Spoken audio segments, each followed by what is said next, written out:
All right, today's video is going to be a lot different. We don't have any clip, we don't have any audio, we don't have any of that, but I do want to talk about something that I think is extremely important and also extremely frustrating to me to see this type of stuff happening. But today we're going to be talking about Ron Desantis, a recent piece of legislation that he apparently signed. Senate Bill 718. Today, Governor Ron DeSantis signed Senate Bill. This is from 6 days ago. This is a press release from DeSantis and his team. Senate Bill 1718 to combat the dangerous effects of illegal immigration caused by the federal government's reckless border policies. This legislation makes using E-Verify mandatory for any employer with 25 or more employees, imposes enforceable penalties for those employing illegal aliens, and enhances penalties for human smuggling. Additionally, this bill prohibits local governments from issuing identification cards to illegal aliens, invalidates ID cards issued to illegal aliens in other states, and requires hospitals to collect and submit data on the cost of providing healthcare to illegal aliens. More on today's announcement can be found here, and then there's this little graphic that they throw up to just kind of, make it seem like, ooh, this is really gonna solve the border crisis that we are experiencing now. Putting aside the obvious, blatant, just racism that clearly this is stemming from, I want to talk about all of the different ways that immigrants, undocumented immigrants, help the United States economy, because the amount that they provide, there's so many different things that undocumented immigrants provide to our economy. They are essential. Okay, so the first thing that we're going to talk about is how undocumented immigrants pay taxes. Okay, and this is from Boundless. They keep track of all of this data, and they release data on this stuff all of the time. And in 2019, because it takes kind of some years for this data to get to come in. So the most recent data that we have that's complete that I found was from 2019. Like everyone else in the U.S., immigrants also pay sales taxes and property taxes even if they rent. This means undocumented immigrants pay billions of dollars each year in taxes, and that's 100% true. Over $492 billion in total taxes in 2019 alone. In fact, several studies have found that undocumented immigrants would earn much more and therefore pay much more in taxes if they had temporary or permanent legal status. Immigrants in the U.S. contributed to more than $330.7 billion in federal income taxes in 2019 and over $492 billion in total taxes, including state, municipal, and sales tax. So, again, if you look at the data, it makes sense. It's common sense, right? These people, they come here, they want to work, and so even if they are not U.S. citizens, even if they have not applied for U.S. citizenship, they still have to pay taxes. I think that there's a really big misconception here. I see people talk about this, immigrants are doing this, immigrants are doing that. Immigrants have to follow all of the same rules that U.S. citizens have to follow. In fact, they pay just as many taxes as U.S. citizens do. And again, this is saying that if we granted them temporary or permanent legal status, because it can be difficult for some to apply for U.S. citizenship, but that's a whole different conversation.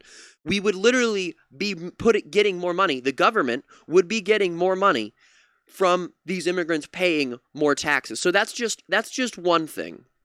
But another thing that I think would be a huge thing for Republicans, because they're the ones that sit there and bitch and complain about this more than anything. They talk about outsourcing labor to places like China.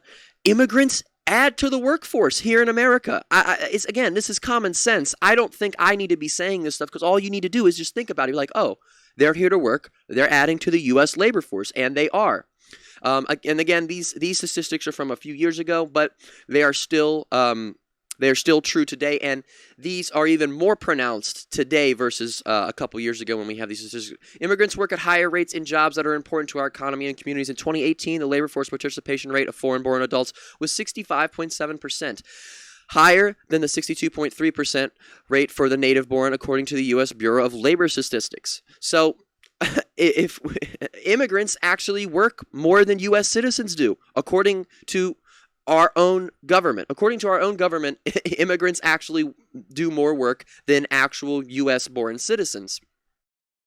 In March 2018, immigrants with less than a 4-year degree made up 10% of all persons and 11% of all U.S. workers in the United States, but they reflected a large share of all workers in many important occupations and industries, according to census data.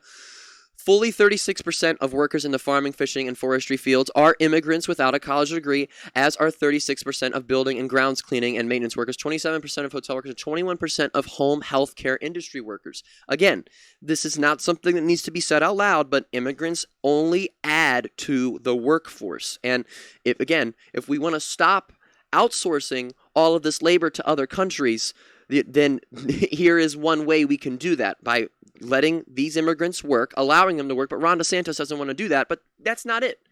That's not even it. We have more. We have the negatives of outsourcing labor, which again goes into allowing immigrants to work. And outsourcing labor can lead to so many different problems for companies. And I know what some of you are probably thinking, regardless whether these immigrants are here or not, and are willing to work, these companies, all they really care about is money. They want to maximize profits. So outsourcing labor to somewhere like China or some other country, where they can just pretty much, I hate to say it, but just run like actual literal like slave factories, pay these people literally not even close to a livable wage to just work endlessly. That's a whole different story. But outsourcing labor also encourages new competition by causing fragmentation and disintegration of the supply chain. In other words, new entrants can arise to exploit the fact that manufacturing may take place in a different geographic region from product design and customer support in yet another region.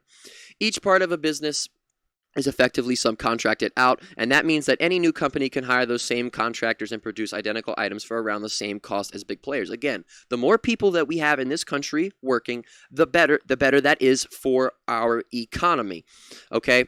And we have more. Permanent legal status is likely to increase the effective labor supply of unauthorized immigrants. About 73% of unauthorized immigrants, adults age 18 to 65, were employed in any given year from 2014 to 2019, roughly equal to the employment rates of non-citizen legal residents and U.S. citizens. Again, immigrants work just as hard, if not harder, than U.S. citizens. And you hear all these Republicans say, they're getting handouts, they're getting this and that. No, they play by all the same rules that U.S. citizens play by. They actually have a lot harder rules to play by just because of the fact that they are immigrants. But I found this a post on Barack Obama's White House site of 10 ways immigrants help build and strengthen our economy, and some of them are pretty basic, but one of them I thought was really important. But we'll go through all of them just kind of briefly. Immigrants start businesses. Immigrant-owned businesses create jobs for American workers. Again, those are two that, I think, that makes sense. Immigrants are also more likely to create their own jobs. Immigrants develop cutting-edge technologies and companies. Immigrants are our engineers, scientists, and innovators. This is one that I think is also really important. A lot of people that come here, immigrants, especially from overseas and stuff, You can't just get into the country just to be like, I want to come to America. You have to get something like a green card or something like that. But even then, you have to meet requirements to get into this country, especially if you want to come here and work. We need comprehensive immigration reform, sweeping immigration reform in order to fix all of these problems so we can allow, these things to happen because, again, it will only help our economy. Immigration boosts earnings for American workers. Immigrants boost demand for local consumer goods. And this is the one. Number 8, I thought, was the most important one. Immigration reform legislation like the DREAM Act reduces the deficit. What do you hear politicians talking about all the time? The deficit. Joe Biden has added to the deficit. Donald Trump has added so much to our national deficit. It's through the fucking roof. It always has been. It always will be. But according to the Nonpartisan Congressional Budget Office, under the 2010, and this is numbers from way, way back, House-passed version of the DREAM Act, the federal deficit would be reduced by $2.2 billion over 10 years because of increased tax revenues. Again, these immigrants have to pay taxes. More taxes to the government, the more that adds to our economy, the more that helps us. This is common sense. Comprehensive immigration reform would create jobs. Again, I think that all of these are important. I kind of wanted to focus on number 8 a little more. And number 10, comprehensive immigration reform would increase America's GDP. The Nonpartisan Congressional Budget Office found that even under low investment assumptions, comprehensive immigration reform would increase GDP by 0.8% and 1.3% from 2012 to 2016. And again, when you have someone like Governor Ron DeSantis who is sitting here saying that, employing illegal aliens is bad, he's going to punish you. He is going to punish people for employing illegal aliens. You look at that and you really have to wonder, is Ron DeSantis, does he care? Does he care at all? Which I know he doesn't, and he's a fucking racist. But does he care about the businessmen that are in his state? Does he care about all of the small businesses that might be employing immigrants, maybe documented, maybe undocumented? It doesn't really seem like he cares about them. Again, it doesn't matter how you look at it. Immigrants only help the U.S. They only help the U.S. thrive. I don't know how else I can stress this. I don't know what else I can show you if for some reason you clicked on this video and you weren't thinking that. That's going to be it for the video. If you guys like the video, hit the like button, hit the subscribe button, press that bell, turn on all notifications so you guys never miss an upload.